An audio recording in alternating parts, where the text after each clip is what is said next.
Айгөл Абдрахманова. Сихерле мәхәббәт. 3-нче бүлек.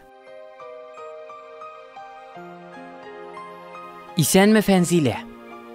Сиңа опаң Язилә яза дип белерсең. Марат исән-сау кайтып җитте. Хәл-әхвәлләреңне сөйләде. Күчтәнешләрең өчен рәхмәт. Наиләбез хастаханәдән чыкты. Врачлар хәзерге хәленнән канәгать.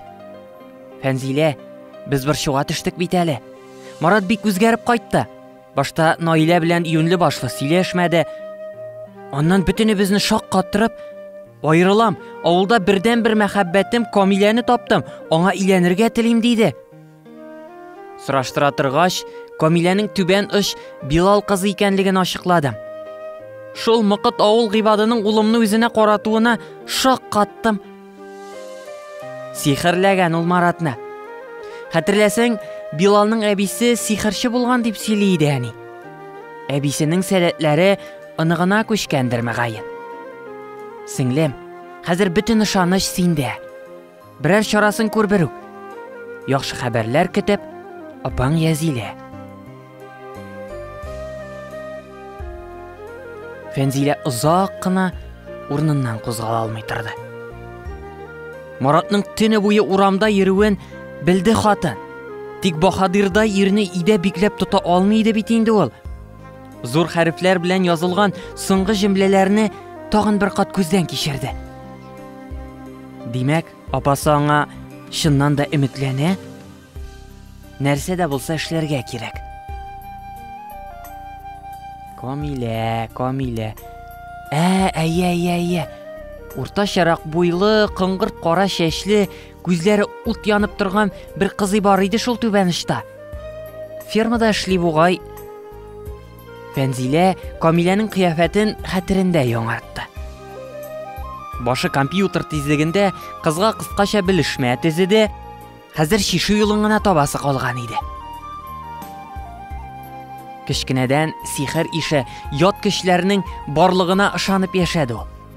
Сихерчеләр белән очрашканы булмаса да, аларның барлыгын яхшы белә. Менә мәсәлән, күрше Чуаш авылындагы Клавдия әби.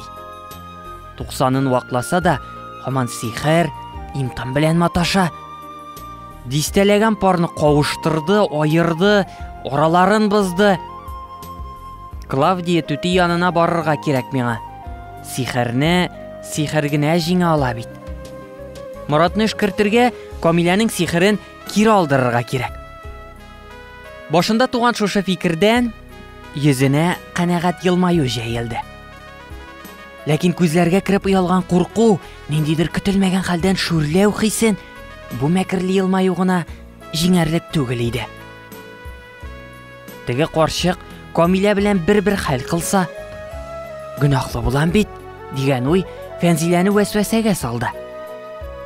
Ләкин инесен мәкерле Камилә тырнагыннан йылып алу теләге куркуларны артка чигерде.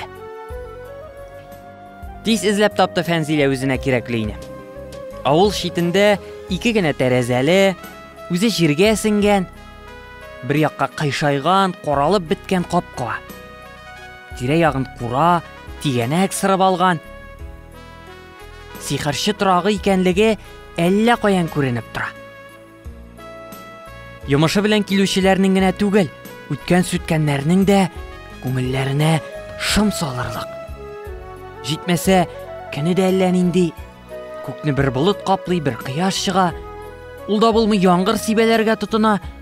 Табигать тә Фәнзилә кебек икеләнә бугай.